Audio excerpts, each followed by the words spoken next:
Rosa Bonheur, une artiste de génie tombée dans l'oubli.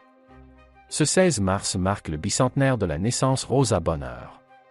Peintre et sculptrice, elle était reconnue par ses contemporains, en France et à l'étranger.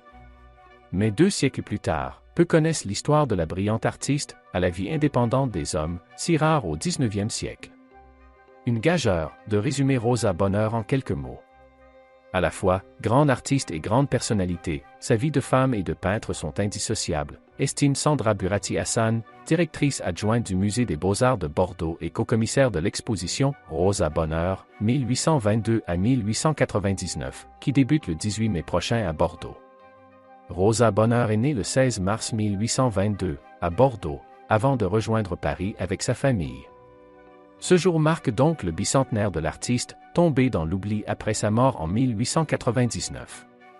Pourtant, son art et sa vie n'ont rien de commun pour une femme du XIXe siècle. Un siècle compliqué pour les femmes et les femmes artistes, mais Rosa Bonheur s'est détachée du lot par son talent, raconte Marie Borin, autrice de 2 biographies de Rosa Bonheur. Rosa Bonheur débute la peinture très jeune, formée par son père lui-même peintre portraitiste et professeur de dessin. Ce père, Raymond Bonheur, va abandonner sa femme et leurs 4 enfants en bas âge pour rejoindre le couvent des Saint-Simoniens à Ménilmontant. Cet événement marquera à jamais Rosa Bonheur, qui toute sa vie refusera de dépendre d'un homme pour subvenir aux besoins de ses 4 enfants. Sa mère se tue à la tâche, elle meurt de faim et d'épuisement quelque temps plus tard. Marie Borin rapporte ainsi les propos de Rosa Bonheur. « Ma mère, cette femme élevée comme une princesse, est morte de misère et de faim, pendant que mon père prêchait le bien de l'humanité chez les Saint-Simoniens. Ce choc l'empêchera de se marier, indépendamment du fait que le mariage au XIXe siècle condamnait quasiment toutes les femmes, en particulier celles qui avaient un génie, un talent ou une vocation. Sauf rares exceptions, la vocation des femmes mariées au XIXe siècle était de se consacrer à leurs maris et enfants, constate la biographe. Le père Bonheur a bien tenté d'envoyer sa fille au couvent, pour y apprendre la couture, mais face à ses refus catégoriques, il accepte de la former comme peintre. Rosa Bonheur expose ainsi pour la première fois à 19 ans. Elle est tout de suite remarquée.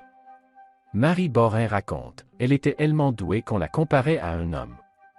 Elle peignait aussi bien qu'un homme, disait-on. Si exposer à 19 ans n'était pas rare à cette époque, il y avait l'apprentissage traditionnel dans les ateliers, donc il était possible de commencer très jeune à travailler. Pour une artiste femme, c'était évidemment beaucoup plus rare. C'était une virtuose, ses lapins sont une œuvre très impressionnante au niveau de la maîtrise technique de la peinture à l'huile, explique la conservatrice Sandra Burati Hassan.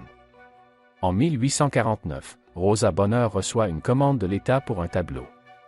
Elle peindra le « Labourage nivernais », une œuvre absolument triomphale qui sera exposée au musée du Luxembourg. Alors âgée de 27 ans, elle est très jeune pour être représentée parmi le panthéon des plus grands artistes contemporains, fait remarquer la co-commissaire de la rétrospective consacrée à Rosa Bonheur, Sandra Burati Hassan.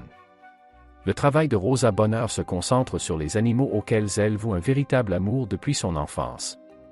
J'avais pour les étables un goût plus irrésistible que jamais, courtisa pour les antichambres royales ou impériales, écrit-elle dans Rosa Bonheur, sa vie, son œuvre, d'Anna Klunk. Sa mère lui a d'ailleurs appris à lire en confectionnant un abécédaire avec des animaux.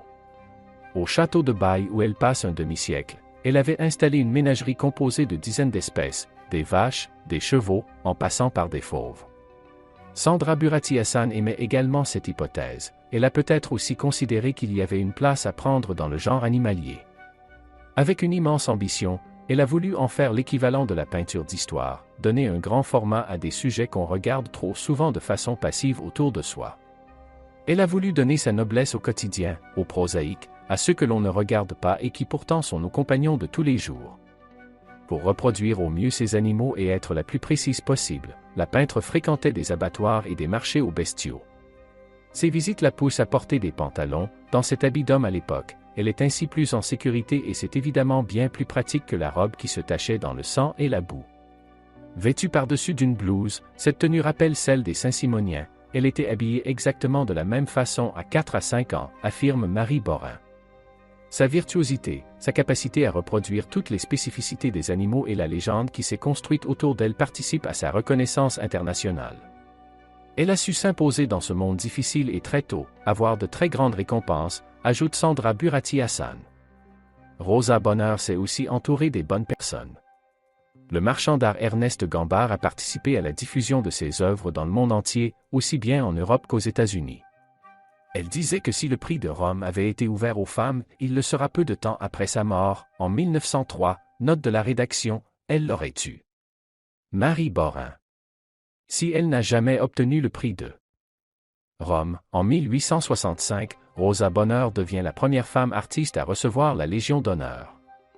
L'impératrice Eugénie se déplace alors jusqu'à son atelier pour lui remettre la distinction, un an après lui avoir rendu une visite surprise. Elle entend ainsi prouver que le génie n'a pas de sexe. Pour Sandra Burati Hassan, elle incarne déjà cette émancipation. Le président Sadi Carnot la promeut officière en 1894. Elle est la première femme à accéder au titre d'officière de la Légion d'honneur.